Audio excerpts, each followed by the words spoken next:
So Samira and Arabella are warning the new Love Islanders on our kind of slamming Love Island, and also these cowboy kind of firms that really launch and leech off these islanders when it comes to cosmetic surgeries. And I do find this interview to be interesting, but I didn't expect Arabella and Samira to be giving it together. Hey guys, it's Murad Murali. Hope you guys are doing well today. If you haven't already, click that button for daily and consistent content. Head over to my Instagram, Murad_Murali, and let's get into this video. Their perfect tans and plumped up lips draw envy from thousands of adoring fans, but the life of a Love Islander can also be one of cruel and merciless pressure. Now, as the latest batch of contestants prepare for life outside the villa, former stars, including Samira and Arabella, have come forward to talk about the pressures of a Love Islander. And how they're desperate to get the Love Island look, potentially destroying someone's face for the rest of their life. Samira, who sensationally quit halfway through... Oh yeah, do you remember when she quit? That was a whole mess. Why are you quitting for somebody who wasn't even into you? That was a whole mess. Samira, who sensationally quit halfway through the 2018 series, was shocked to be bombarded online by clinics with offers of free treatments following her own exit. Coming out of the villa, you got messaged a lot by cosmetic surgery companies saying, "We'd love to do something to your face, Samira." That is so rude. Can you imagine? The way you're just chilling and somebody messages you, say, "Listen, we need to work on your face." That is so rude. I find that so offensive if I didn't ask for it. Exactly.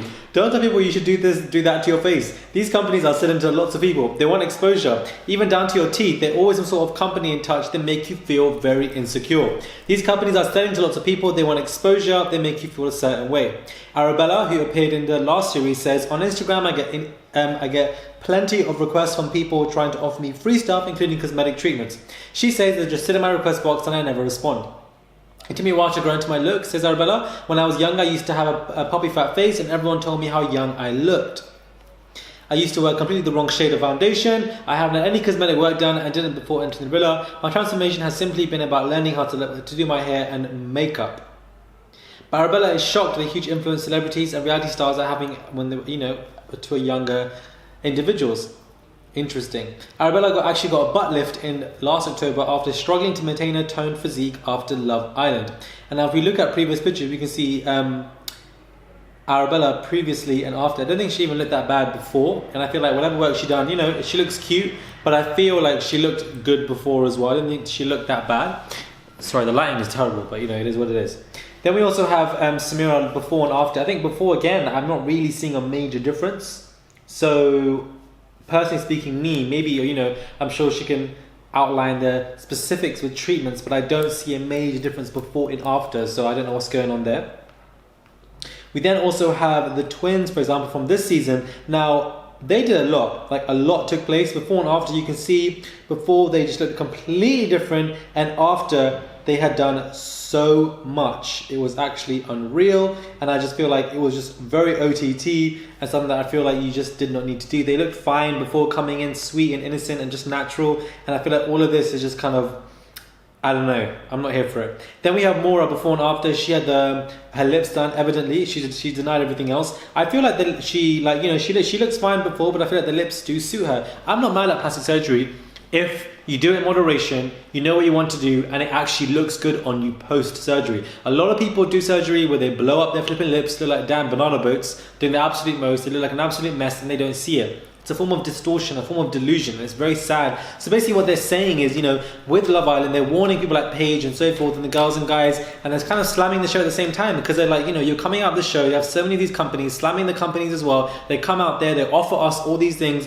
they offer for free, saying, "We need to do this to your face, X, Y, Z," rude remarks, the pressures, and obviously, there is a societal kind of pressure to meet, and by meeting it, you want to do all these free stuff, and then you come out looking like an absolute mess, and then the only person that you look like is just a clown, and it is serious. I do also feel like there is some self-control element to yourself as well. Like, you can't completely make Love Island or these surgeries or these companies accountable. Yes, they are partially accountable, but you yourself as a grown adult should also be accountable, irrespective of the pressures on you to be like, "No, I don't need this." Some people aren't that comfortable within themselves. Some people aren't validated within themselves. So of course it can be hard. I'm not saying that they're entirely accountable. Yes, Love Island to an extent, and also these companies that launch at you with this nonsense are definitely more accountable than anything. But you yourself as an individual, as a person, you can also be seen as accountable if you go forward with these surgeries and then you come out and then you complain that, "Why did I get put into this pressure? You could have just close your phone and just put it away.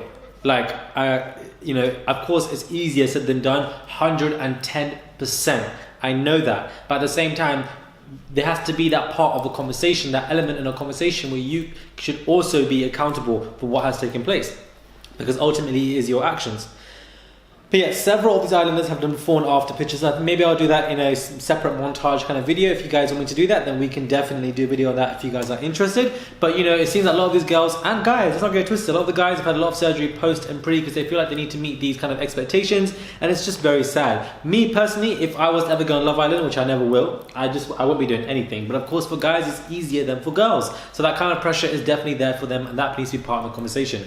I didn't expect Samira and Arabella to be tag teaming and doing a whole kind of interview together. I feel like what they were saying was important, but I feel like prior to surgery they didn't even look that different or that bad anyways. Like their changes aren't as drastic as the twins, for example, or even Maura or Megan. Let me know what your thoughts are when it comes to this video. What are your thoughts? Please do subscribe, click that button for daily and consistent content. Head over to my Instagram, Murad_Morali, and I'll catch you guys soon for another video.